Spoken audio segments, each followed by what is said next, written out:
నమస్తే శ్రీమాత్రే నమః శ్రీ కృష్ణాయ నమః. మనకి ఖగోళంలో ఎప్పటికప్పుడు మనం ఏం ప్రస్తావించుకుంటాం? యోగాల గురించే ప్రస్తావించుకుంటాం. రోజువారీగా దిన ఫలితాలు చెప్పుకోవడం అది కామన్, లేదా మాస ఫలితాలు చెప్పుకోవడం అది కామన్.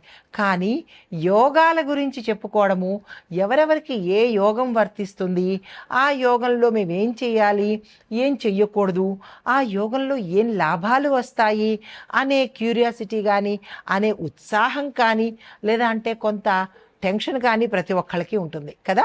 అయితే దానికోసమే నేను ప్రత్యేకంగా యోగాల గురించి మాత్రమే మీకు తెలియపరుస్తాను. అయితే ఇప్పుడు మనకి అక్టోబర్ నెలలో, సెప్టెంబర్ మధ్య నుంచి అక్టోబర్ నెలలో మనకి 3 రకాల రాజయోగాలు గోచరిస్తున్నాయి. అయితే ఈ రాజయోగాలు సెప్టెంబర్ నెల నుంచి అక్టోబర్ నెల, ఈ 40 రోజుల కాలము, 40 అంటే 12 తర్వాత 21 నుంచి, సెప్టెంబర్ 21 నుంచి అక్టోబర్ నెల మొత్తంగా, అనగా అక్కడ ఒక 30 రోజులు, ఇక్కడ ఒక 18 రోజులు, ఈ మొత్తంగా మనకి 48 రోజుల పాటు విశేషమైన ఫలితాలు ఇవ్వబోతున్నారు. అయితే ఇవి మనకి అందరికీ ఒకేలా ఉంటుందా అంటే అందరికీ ఒకేలా ఉండదు. కొన్ని రాశులకి మంచి పరిస్థితులు, కొన్ని రాశులకి మిశ్రమ పరిస్థితులు, కొన్ని రాశులకి గడ్డు పరిస్థితులు ఉండే అవకాశం ఉంది. అయితే ఈ ఇంపాక్ట్ మనకి మనుషుల మీదైనా, లేదంటే దేశకాలమాన పరిస్థితుల మీద కూడా ఉంటుందా అంటే కనుక అందరి మీద ఉంటుంది. పశుపక్షాదులు, దేశం మీద, మనుషుల మీద, ప్రతి ఒక్కళ్ళ మీద ఆ ఇంపాక్ట్ ఉంటుంది. మనుషులం కాబట్టి మనం తెలుసుకుంటాము. మరి పశుపక్షాదులు దేశానికి ఎలా తెలుస్తుంది అంటే, దేశానికి సంబంధించినటువంటి విషయాలు కూడా మన పంచాంగకర్తలు సవివరంగా తెలియచేశారు. అయితే ఇప్పుడు మనకి అక్టోబర్లో ఈ గ్రహ సంచారాలు, రాబోయే అంశాలలో ఎవరెవరు ఎలా ఉండబోతున్నారు అనేది కనుక చూసినట్టయితే, సూర్యుడు కన్యా రాశిలో తులా సంచారం చేస్తూ అక్టోబర్ 17న తులలో ప్రవేశించి అక్కడ అంటే మనకి స్థిరంగా ఉండిపోయే అవకాశాలు కనబడుతోంది.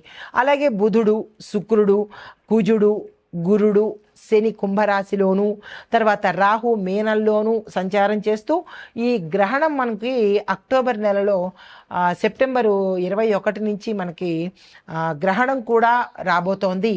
ఆ గ్రహణాల ఇంపాక్ట్ కూడా మనకి దీని మీద పడే అవకాశం ఉంది.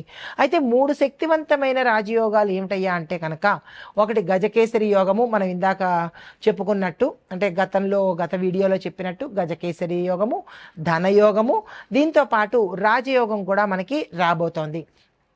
అయితే ఈ 3 కలిసి ఒకే రకమైన ఇంపాక్ట్ ఇస్తాయా అంటే కొంతమందికి ఒకే రకమైన ఇంపాక్ట్ ఇవ్వచ్చు, మరి కొంతమందికి మిశ్రమ ఫలితాలు ఇవ్వచ్చు.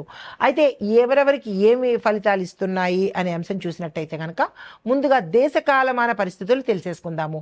అయితే దేశ పరిస్థితి చూసినట్టయితే కనుక దేశంలో రాజకీయ పరిస్థితి అకస్మాత్తుగా కొన్ని రాజకీయ నిర్ణయాలు తీసుకోవాల్సిన పరిస్థితి ఏర్పడడంతో పాటు ఇవి యొక్క దేశాన్ని ప్రభావితం చేసేటట్టుగా కూడా ఉంటాయి. అయితే రాజకీయ కూటములు, విస్తరణలు, సంస్కరణలు కూడా ఈ సమయంలో ప్రవేశపెట్టవచ్చు. ఆర్థికంగా చూసుకున్నట్టయితే కనుక మనకి స్టాక్ మార్కెట్లో ఫ్లక్చుయేషన్స్ వస్తాయి, హెచ్చు తగ్గులు వస్తాయి. అంటే మన బంగారం ధరలు పెరగడము, మళ్ళా తగ్గడము, మళ్ళా పెరగడము, తగ్గడము, ఇట్లాంటి అనిశ్చితమైన పరిస్థితులు ఏర్పడతాయి.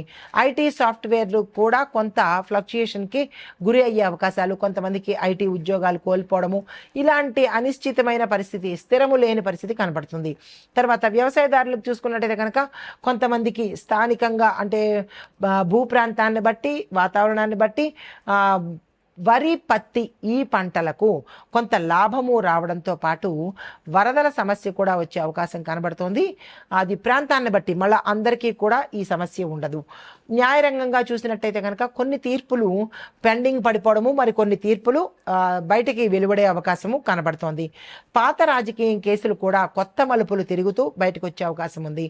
తర్వాత వాతావరణ పరిస్థితి చూసినట్టయితే కనుక అకాలంగా ఎండ ఉన్నట్టే ఉండడము, అకాలంగా వర్షాలతో పాటు వరదలు కూడా వచ్చే అవకాశము కొన్ని ప్రాంతాల్లో గోచరిస్తోంది.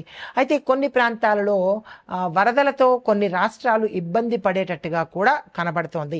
అయితే సామాజికంగా ఎలా ఉండబోతోందంటే, ఆధ్యాత్మిక పరంగా ప్రజలు ఎక్కువగా పార్టిసిపేట్ చేయడము, ఈ గ్రహణాలు, తర్వాత సూర్యగ్రహణము, తర్వాత రాబోయే చంద్రగ్రహణము, దీంతో పాటు అమ్మవారి ఉత్సవాలు, గణేష్ ఉత్సవాలు, ఇలాగా ఆధ్యాత్మిక పరంగా ప్రజలందరూ సంతోషంతో వాళ్ళ కష్టాలన్నీ పక్కన పెట్టి సంతోషంతో పార్టిసిపేట్ చేయడంతో పాటు దానికి సంబంధించినటువంటి పరిహారాలు చేసుకుంటూ అంటే ఒక ఆధ్యాత్మికమైన వాతావరణం అనేది కనబడుతోంది.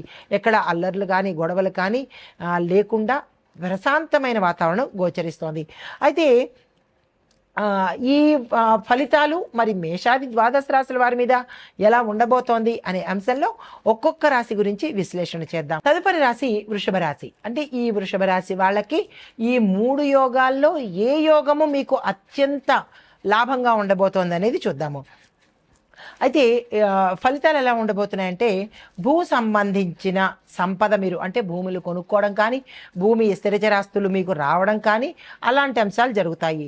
వాహనాలు కొనుక్కోవడము ఇల్లు కొనుక్కోవడము ఇలాంటివి కూడా జరుగుతున్నాయి. దీంతో పాటు గృహ నిర్మాణాలు మీకు గతంలో ఆగిపోయినా లేదా అంటే కొనుక్కుందామని ప్రయత్నాలు చేసి కొనుక్కోలేకపోయినా అలాంటివి కూడా ఇప్పుడు ముందుకెళ్లే అవకాశాలు కనబడుతున్నాయి.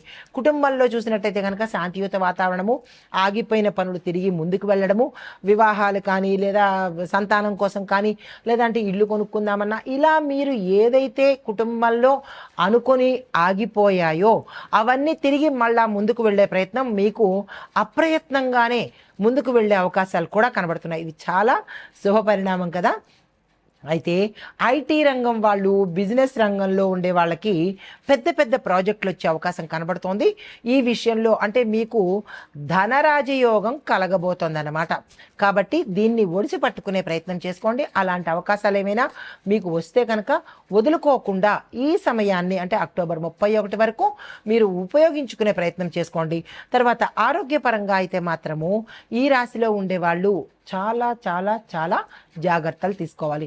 అనారోగ్యాలు, ప్రమాదాలు ఆకస్మికంగా సంభవించే అవకాశాలు చాలా ప్రస్ఫుటంగా ఎక్కువగా కనబడుతున్నాయి. ఈ విషయంలో మాత్రము ఎంత కేర్ తీసుకుంటారనేది మీ యొక్క చేతుల్లోనే ఉంటుంది. ఆహార వ్యవహార విషయాల్లో మార్పులు చేసుకోండి. ఎక్కడ పడితే అక్కడ తినేయడము, ఎలా పడితే అలా తినేయడము, ఏవి పడితే అవి ఆర్డర్లు పెట్టేసుకోవడము, ఇలా చెత్తంతా మీరు కడుపులో వేసినట్టయితే కనుక ఇబ్బందులు కాక మరి ఏమొస్తాయి. కాబట్టి ఈ విషయంలో జాగ్రత్తలు తీసుకోండి. అయితే ఇక్కడ మీకు వ్యాపారస్తులకు చూసుకున్నట్టయితే కనుక పెట్టుబడులకు కానీ లేదా వ్యాపార విస్తరణ కోసం కానీ లేదంటే కొత్తగా వ్యాపారంలోకి రావాలనుకోవడం కానీ ఇలాంటివి ఏవైనా మీరు ఆలోచన చేసినట్టయితే సక్సెస్ సాధించే అవకాశం కనబడుతోంది. లాభాలు ఎడతెరిపి లేకుండా వచ్చే అవకాశం కనబడుతోంది. కాబట్టి ఈ విషయంలో మీరు ముందు అడుగు వేసి ఆ ప్రయత్నాలు చేసుకోండి. మంచి కలిసి వచ్చే సమయము అంటే మీకు ధనరాజయోగం కలగబోతోంది. వృధా చేసుకోకండి. మీకు చెప్పదగిన పరిహారము శుక్రవారం రోజు అనగా ఈ సమయంలో వచ్చే ప్రతి శుక్రవారము దుర్గా అమ్మవారి ఆలయంలో పసుపుని దానంగా ఇవ్వడం కానీ పసుపు వస్త్రాలను దానంగా ఇవ్వడం కానీ చేసుకుంటూ అమ్మవారిని దర్శించుకునే ప్రయత్నం చేసుకోండి. తర్వాత అప్పుడు పెడదాంలే అని కాకుండా ప్రతి శుక్రవారము మనకి అక్టోబర్ 31 వరకు వెళ్ళి దర్శించుకోవడమే మీ దినచర్య అన్నట్టుగా పెట్టుకునే ప్రయత్నం చేసుకోండి. ఇది కంక్లూజను లాస్ట్లో వేసుకోండి. అయితే మొత్తం మీద ఈ సమయంలో మనకి 3 యోగాలలో కొంతమందికి కొన్ని యోగాలు, కొంతమందికి అన్ని యోగాలు, కొంతమందికి ఏమీ కలగకపోవడం అనేది గోచరిస్తోంది. అయితే ఓవరాల్గా చూసినట్టయితే కనుక అక్టోబర్ 6, 20 ఈ 2 డేట్లు గుర్తుపెట్టుకోండి. చంద్రగ్రహణ ప్రభావం గతంలో ఉండడం వల్ల కొన్ని ముఖ్యమైన నిర్ణయాలు మీరు వాయిదా వేయవలసిన పరిస్థితి ఏర్పడుతోంది. తర్వాత మొత్తం మీద చూసినట్టయితే కనుక ఈ 3 రాజయోగాలు ఆర్థికంగా ఉత్సాహము, రాజకీయంగా మార్పులు, వ్యవసాయ పరంగా లాభాలు తెచ్చిపెట్టేటట్టుగా గోచరిస్తోంది. అయితే మరి వ్యక్తిగతంగా ఎలా ఉండబోతోంది, ఏ రాశులకు గౌరవాలు ఏర్పడతాయి, ఏ రాశులకు ధనయోగం కలుగుతోంది అనేది ముందుగా మీకు చెప్పడం జరిగింది. అయితే కొన్ని రాశుల వాళ్ళకి పదవి, ధనము, గౌరవము, సౌఖ్యము ఇవి మాత్రం కలిగేటట్టుగా కనబడుతోంది. ప్రతిదీ మీకు సవిస్తరంగా తెలియజేశాను. నమస్తే.